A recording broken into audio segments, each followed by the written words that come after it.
Why do you think that is? Could you explain why do you think it isn't profitable when there are equal amounts of women on the earth as there are men, or I think right now there are more women on earth than men. How is that not profitable? Could you just, why do you think that is? Yeah, so that ties into the wage gap, right? Women earn less, and women are not on rather leadership positions. If you look at whether it's a Forbes 500 companies or um any industries, you don't really see women leading, and even when they lead, they are being paid less. Even that applies to sports as well, not just in business. And if women do not have the buying power for any drugs, the pharmaceutical companies do not find us as a viable target market, and they wouldn't want to fund research in this area. And so that's kind of like one of the reasons that I would put out. And I also want to know that it's an oversimplification, that people listening to this ought to also do their own research and their own studies. But we have to remind ourselves that a lot of the ills we see in society today are all very intersectional, right? The patriarchy has to do with the systemic inequities that we face as well. Yeah. Yeah, it's extremely frustrating, you know, um, being a woman or being a marginalized person in any way, shape, or form, and your needs aren't valued, your life isn't valued as much as compared to a rich white man, and therefore Mhm.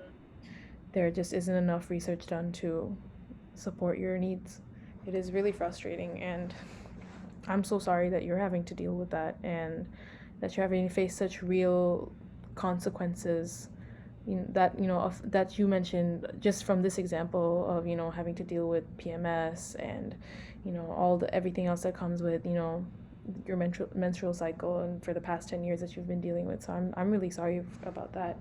But what do you think what do you think could be done? You mentioned that you think women, or at least the people who are being affected, any marginalized group being affected in this way, need to advocate for themselves. How do you think that can be done?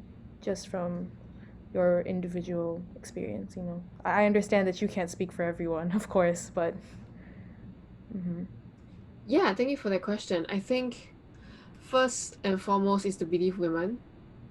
And I don't think that just applies to the Me Too movement. I think that applies to us when it comes to our health as well.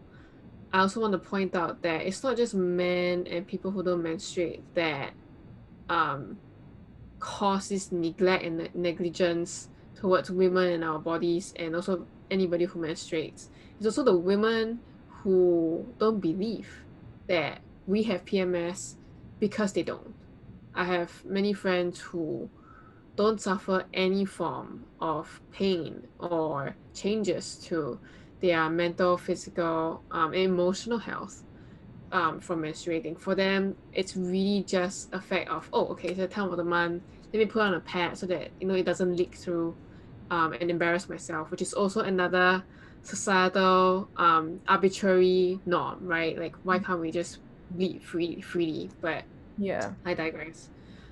So I think it's a collective effort that needs to be done. That women need to believe other women, even if their experiences with the same bodily functions are different. And men needs to believe in women, and there has to be a lot of systemic changes, whether it be in the medical field, the science field, or even the legal field, right?